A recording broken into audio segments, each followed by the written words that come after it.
Welcome back to the Nonprofit CEO Spark podcast. I'm your host, Marcia Beckner. This is episode 2 in an 8-episode series talking about the health and culture of boards of directors of nonprofit organizations with their CEO or executive director. So last episode, I talked to you about the CARES framework. We talked about CARES being an acronym for commitment, appreciation, respect, engagement, and safety. And so today, we're diving into the first pillar, commitment. When most boards talk about commitment, they talk about attendance. Did people show up? Did they join a committee? Did they make their annual gift? And those things matter, but they're only part of the story. The strongest boards I've worked with understand something deeper. Commitment isn't just showing up. Commitment is taking responsibility for the mission, for the culture, and for the relationships. Responsibility for helping create an environment where CEO and leadership team can do their best work. Think about 2 different board members. The first attends every meeting. They're physically present, but they rarely prepare, rarely follow through, and rarely engage between meetings. The second board member may not be the wealthiest person in the room. They may not have the biggest title, but they come prepared. They keep commitments. They follow through. They encourage others. They solve problems and they support the CEO. Which one would you rather have on your board? Every CEO I know would choose the second person because commitment isn't measured by presence. It's measured by contribution. Why does this matter? Because board culture isn't created by the board chair. It isn't created by the CEO. It is created collectively. Every person around the table contributes to the culture. Every comment, every action, every commitment kept or not kept, every relationship built or neglected. And the question isn't, do we have a healthy board culture? The question is, what am I personally doing to help build it? When we talk about commitment, we're talking about commitment to 4 things. Commitment to mission, putting the organization's purpose above personal preferences. The second is commitment to accountability, doing what we say we'll do, following through, and being dependable. The third is commitment to relationships, investing in trust with fellow board members and the CEO. And the fourth is commitment to culture, recognizing that every board member helps shape the environment around the table. Healthy culture doesn't belong to just the board chair.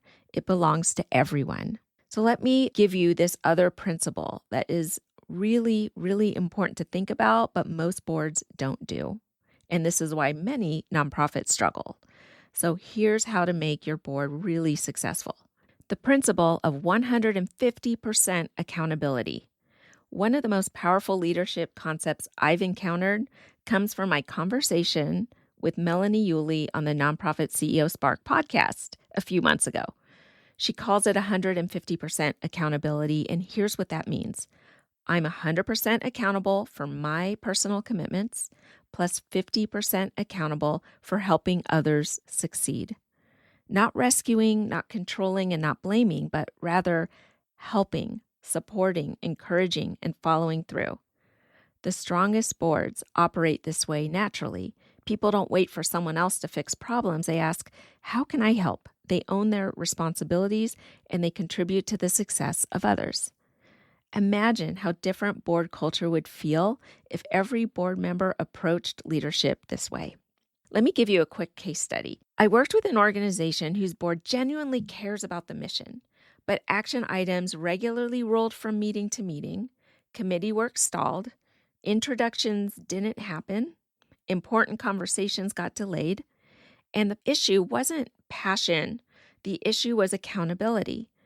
The board implemented one simple practice to change this. At the end of every board meeting, each member stated one commitment they would complete before the next meeting. And then at the next meeting, they reviewed these commitments before discussing anything new. So what was the result?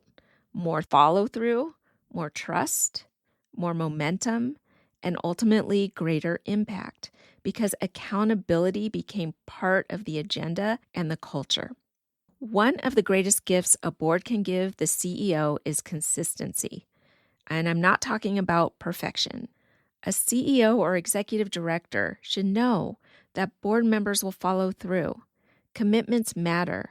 Expectations are clear. Support is available, and relationships are protected. That kind of environment allows leaders to focus their energy on advancing the mission rather than managing unnecessary board dysfunction. So let me give you a quick win. At your next board meeting, ask every board member to complete this sentence. One commitment I will make before our next board meeting is, and then write it down. Document it in the minutes. And then at the next meeting, review every commitment. Start there, before reports, before updates, before new business, and then watch what happens. I want to give each board member a reflection question. How am I personally contributing to a culture of accountability on this board? And finally, if you'd like to go deeper into this commitment concept, I highly recommend listening to my episode called What Strong Boards Do Differently to Drive Results. It's available at culturecares.com/23. It's one of the most downloaded episodes of this podcast because it explores how accountability, trust, and leadership work together to create stronger organizations. So let me close with this. Commitment is more than attendance, more than enthusiasm for the mission, more than good intentions. It is accountability in action. And when every board member embraces responsibility for the mission, the relationships, the culture, and the success of the CEO, extraordinary things become possible. Next time, we'll explore the second pillar of CARES, appreciation, and why people do their best work when they feel genuinely seen, valued, and trusted. Thanks for listening to today's episode of Nonprofit CEO Spark.